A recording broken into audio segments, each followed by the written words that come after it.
বন্ধুরা, কেমন আছেন? আমি আজকে রান্না করছি পেঁয়াজ কুচি আর আলু কুচি করে কেটে নিয়েছি আর শিং মাছে পেঁয়াজ আর আলু দিয়ে কাঁচা লঙ্কা দিয়ে আর কালো জিরা দিয়ে একটা সুন্দর একটা ঝোল। আমি শিং মাছগুলোকে একটু হালকা ভেজে নিচ্ছি, হালকা করে, একদম হালকা। এখন তেলটা গরম হয়ে গেছে, এর মধ্যে একটু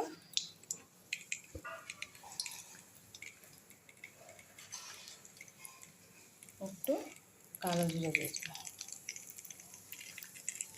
কালো জিরাটা একটু ভাজা ভাজা হলে এর মধ্যে আমি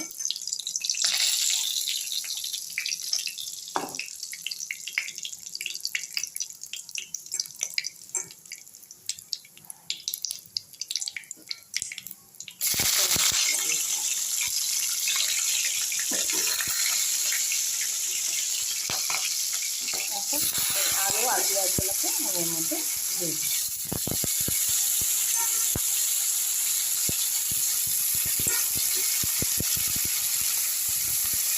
এই ঝোলটা খেতে খুব ভালো লাগে, এটা পেটের পক্ষে ভালো, অসুবিধা হবে না। পাতলা ঝোল হবে খুব সুন্দর। এটা এইভাবে শিং মাছ করে দেখবেন, খুব ভালো লাগে।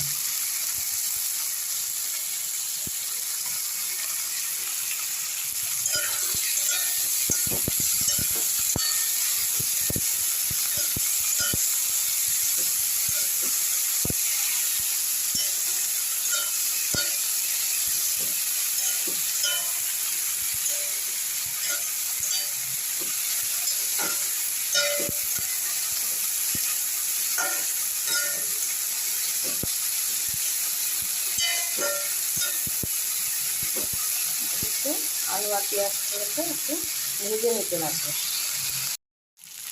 এখন এটা ভাজা গেছে, একটু আমি হলুদ আর লবণ গুলিয়ে রেখেছিলাম, এটা এখন এর মধ্যে দিয়ে এটাকে হলুদ লবণটাকে আলুর সাথে একটু কষিয়ে নিতে লাগবে।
কষানো প্রায় হয়েই গেছে। ভালো করে লবণ আর হলুদটাকে এই আলুটার সাথে কষিয়ে নিতে হবে। রান্নাটা খুব সহজ, একদম সহজ, কিন্তু খেতে খুব টেস্টি। শিং মাছের বিভিন্ন রকম করে যদি খান না, দারুণ লাগে। শিং মাছে বিভিন্ন রকম করে খাওয়া যায়। শিং মাছ আলু কচু দিয়ে শিং মাছ, আলু বেগুন মুলো দিয়ে শিং মাছ।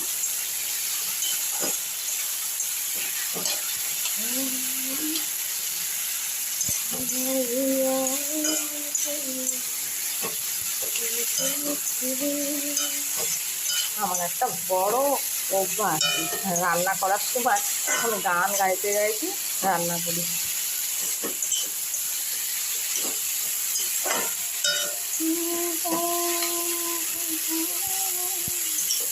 কষানো তো প্রায় হয়ে গেছে, এখন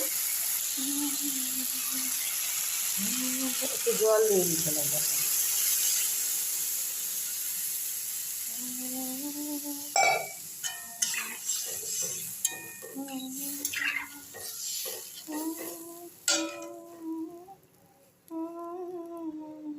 এখন মাছগুলোকে দিয়ে দিতে লাগবে।